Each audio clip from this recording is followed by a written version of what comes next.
My adjournment is to the Minister for Disability. The Royal Commission into Disability highlighted the vital role that independent advocates provide for people with a disability and their families.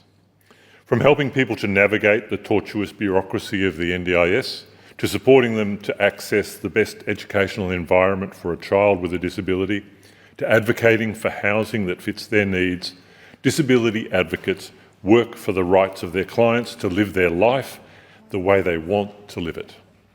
For vulnerable people with a disability who do not have a family, they can rely on an advocate to support them, and this is ever more crucial. Over the previous decade, the disability advocacy sector has evolved from being largely made up of volunteers to a professional workforce. This professionalisation has been welcomed by the sector, but it does come with increased costs. Aside from wages, advocacy services must meet the costs of compliance and training and long service leave entitlements. So the annual $3.8 million base funding for the sector, which is received from the state government, is no longer adequate. Most advocacy organisations are already working at capacity, some operating on deficit budgets.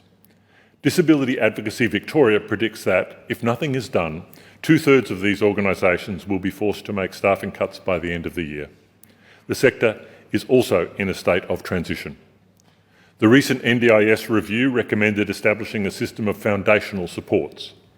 These support services for people with a disability, including advocacy support, will sit outside individualised NDIS funding.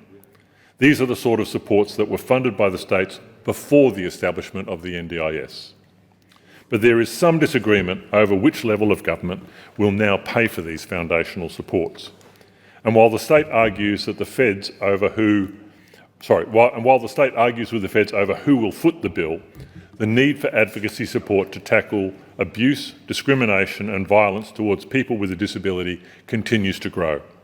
So the action I seek is for the Minister to provide emergency funding to Victorian Disability Advocacy Services until the NDIS recommended system of foundational supports is in place. I just wanted to respond to Mr Ettershank's matter to me in relation to disability advocacy funding and thank him very much for raising this important issue. And as Minister for Disability, I'm certainly very well aware that this is a time of great uncertainty and indeed of critical importance for our disability sector as we consider the recommendations, well, as we've responded to the recommendations of the Disability Royal Commission, and we consider the ways in which we implement those, and also the National Disability Insurance Scheme review, and indeed to attend adjournment tonight. I walked out of a meeting with some of my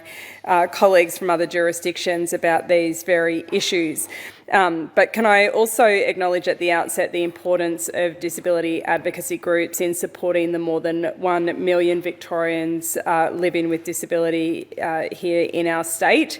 That is the very reason why, as a government, we've boosted funding for disability advocacy groups by 50% over the past 5 state budgets to help them meet the increased demand and cost to deliver these important services. We know that advocacy is absolutely critical to people with disability, both for them as individuals, but also for their families and their community as a whole.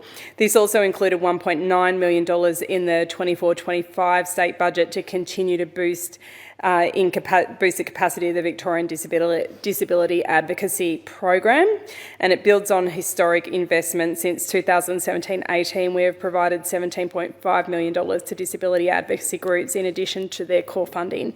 But as I said, we know that this is a particularly difficult time for those in the disability community, and it is one of the reasons why we have advocated very strongly to the Commonwealth across jurisdictions, and one of the reasons why the Commonwealth is indeed looking at other ways in which they can also, as a result of that advocacy, both from the disability sector themselves but also from states and territories, ways in which they can support disability advocacy in this uncertain time.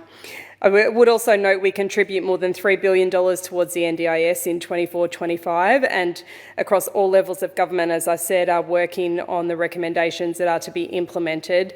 In addition, the 24-25 budget provided $24 million to continue to deliver the Victorian Disability Advocacy Program, as I previously outlined, supporting Victorians with disability who are ineligible for the NDIS, autism assessment grants, family service specialist disability practitioner programs, the Steps to Confident Parenting program, parenting children with complex disability program, supporting children with complex disability and their families to access mainstream supports.